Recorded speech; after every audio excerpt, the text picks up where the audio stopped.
Hello, my name is Robert Jerome Pagan, and I am the author of the Bible Chronicles. And I am extremely excited to be able to share Chapter 1 with you. Now, if you love this story, you can purchase this book on Amazon, and it is free to read on Kindle. So check it out. There are links in the bio, and don't forget to like, follow, and subscribe. Thank you so much. And here is Chapter 1 of the Bible Chronicles. Chapter 1. The golden orb of the sun dipped low, a molten sphere descending in a slow dance, casting its farewell glow upon the cobblestone streets of Nazareth.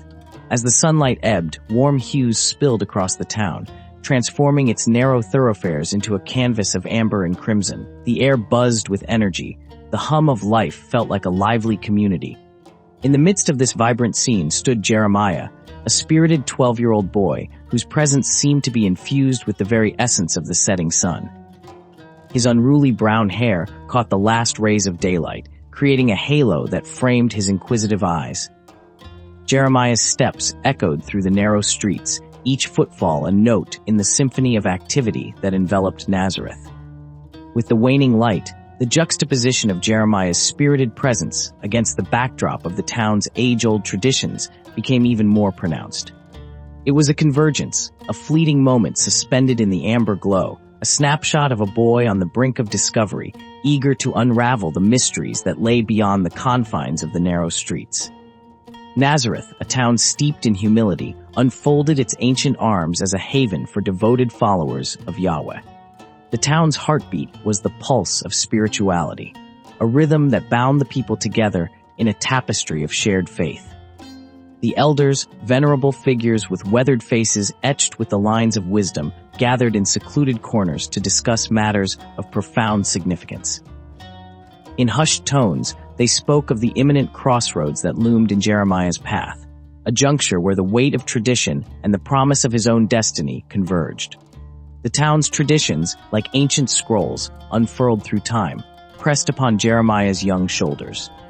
The elders outlined two distinct paths: the pastoral life, a continuation of a time-honored tradition where Jeremiah would tend to his own herd, echoing the footsteps of generations before him. Alternatively, there was the scholarly path, a journey into the intricate teachings of the Torah within the revered temple, a route paved by the footsteps of fine men who had delved into the sacred scriptures. As Jeremiah meandered through the streets, the gravity of the decisions awaiting him settled like a tangible presence. The labyrinthine pathways seemed to symbolize the complex choices he would soon confront. Each person he passed played a role in Nazareth, a community where threads of duty, tradition, and individual destinies were interwoven. Not far from the pulsating heart of Nazareth, atop a hill, bathed in the soft glow of the setting sun, stood the homes of the Roman families, a stoic presence overlooking the spirited town below. From their elevated perch, the Romans observed with a quiet detachment the rituals and customs of the townsfolk. Their homes, nestled against the backdrop of the azure sky, became silent witnesses to the ebb and flow of life in Nazareth. This hillside vantage point offered them a panorama of the sacred practices of the devoted followers of Yahweh, a tableau that hinted at the broader world beyond the confines of this humble town. Despite the proximity, the Romans maintained a respectful distance, allowing the followers of Yahweh to immerse themselves in their sacred routines undisturbed as long as taxes were paid. The two communities existed side by side, yet there was an invisible boundary that demarcated the sanctity of Nazareth from the more worldly inclinations of those dwelling on the hill. Laughter of Roman children reached Jeremiah's ears. The laughter served as a bridge, spanning the gap between worlds and whispering of shared humanity beneath the surface differences. The parchment, worn by the hands of generations, unfolded before him like a sacred manuscript. Each name etched into the delicate fibers of the paper told a story whispered through time and bound by the threads of heritage. His connection to this storied lineage was both a source of profound pride and a tether linking him to the ancestral past. The names of his forebears were not just ink on parchment. They were echoes of resilience, of trials endured and triumphs celebrated. In the quiet confines of his home, Jeremiah's thoughts swirled with the pride of ancestors long gone, their stories becoming the foundation upon which his own journey would unfold. As he reflected on the tribulations his people had weathered, Jeremiah found himself drawn to the window. The city of Nazareth, bathed in the glow of twilight, seemed to shimmer with an ethereal light. It was as if a celestial hand had reached down from the heavens, casting a luminous sign upon the town, a silent promise of change, of miracles waiting on the horizon. The notion of a Messiah, a figure whispered about in tales of old, echoed in the hearts of the faithful.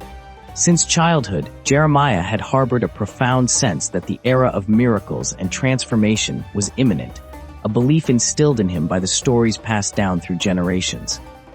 "Jeremiah," his father's voice rang out, breaking through the hushed atmosphere. "Come, your cousin has joined us this evening for Sabbath." The call snapped Jeremiah from his contemplation, and with a sense of anticipation, he made his way into the heart of the home. His cousin, Joseph, awaited, a seasoned carpenter whose skill resonated through the wooden creations of Nazareth. Joseph, soon to be wed to Mary, the woman of exquisite beauty, whose lineage could be traced back to the first man of the garden, Adam. Jeremiah's pulse quickened at the prospect of family gathered in prayer. Joseph, older and more experienced, stood as a symbol of guidance.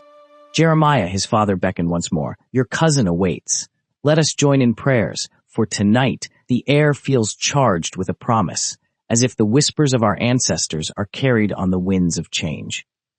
With a swift nod, Jeremiah moved to greet his cousin, ready to partake in the sacred rituals that bound their family and town together. The anticipation in the air, combined with the timeless echoes of his lineage, created a palpable sense of expectancy, a feeling that, perhaps, the time of change and miracles was indeed at hand. Over 2,000 miles away, far beyond the majestic pyramids of Egypt and into the vast lands where the descendants of the first man's son dwelled, a group of devout followers of Yahweh, believers in the sacred stories of the Torah. On the banks of the Red Sea, a sacred gathering unfolded, as three kings from the tribes of the Magi, the wise men of the East, came together for a momentous meeting.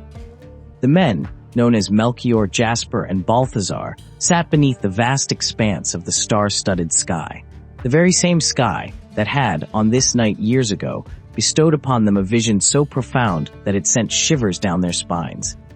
They were foretold of the conception of a king of all kings, a divine event that held the promise of reshaping the course of history. In homage to the divine revelation, the three kings kindled a sacred fire, its flames dancing in rhythmic harmony with the night breeze.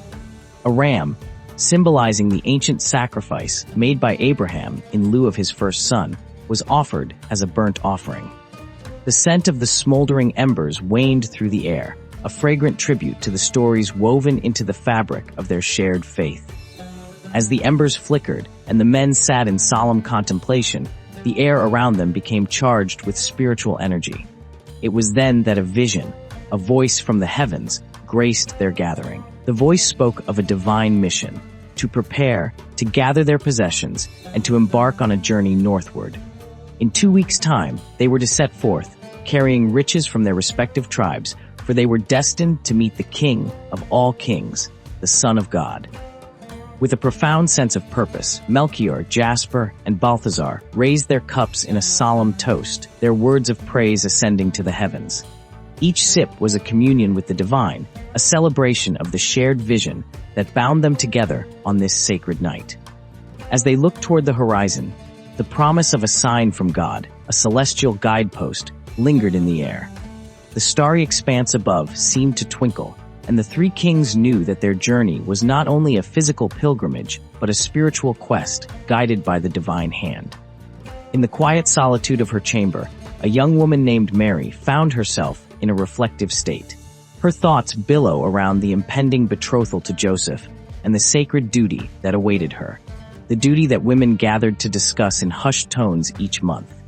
As a participant in this revered space of women, Mary now bore the responsibility of providing future sons of David, a weighty duty that filled with the echoes of generations.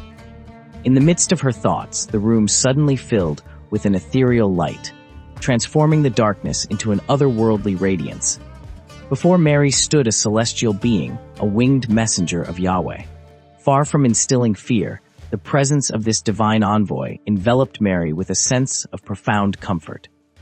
"I am Gabriel, sent from the one true God to bear you a message," declared the celestial being. Mary, stunned by the proclamation, sat in quiet, her heart echoing with a mixture of reverence and curiosity. "You have found favor with our Lord, Mary. For this he will bless you, and you will conceive a son," Gabriel announced, his words imbued with a sacred weight. Puzzled by the celestial announcement, Mary questioned, "How am I to have a child? I have never laid with a man, nor have I joined the women until tonight." With an assurance that transcended the earthly realm, Gabriel responded, "God has placed his divine presence within you and has bestowed upon you his Son, the King of all men, the Son of our Lord. You shall name him Jesus, and he will reign for all of eternity, seated at the right hand of God." In that sacred moment, Mary felt the undeniable truth of Gabriel's words coursing through her being. The power of God grew within her, a sensation that she could not deny. Though questions swirled within her, Mary hesitated to voice them, recognizing the divine purpose unfolding within her, a purpose that would shape the course of history and weave her destiny into the grand tapestry of sacred narratives. Thank you for listening. And if you loved this story, don't forget you can catch the entire book on Amazon in paperback, at Borders and paperback, and on Kindle on ebook. Don't forget to like, follow, and subscribe. And thank you again, and have a wonderful day.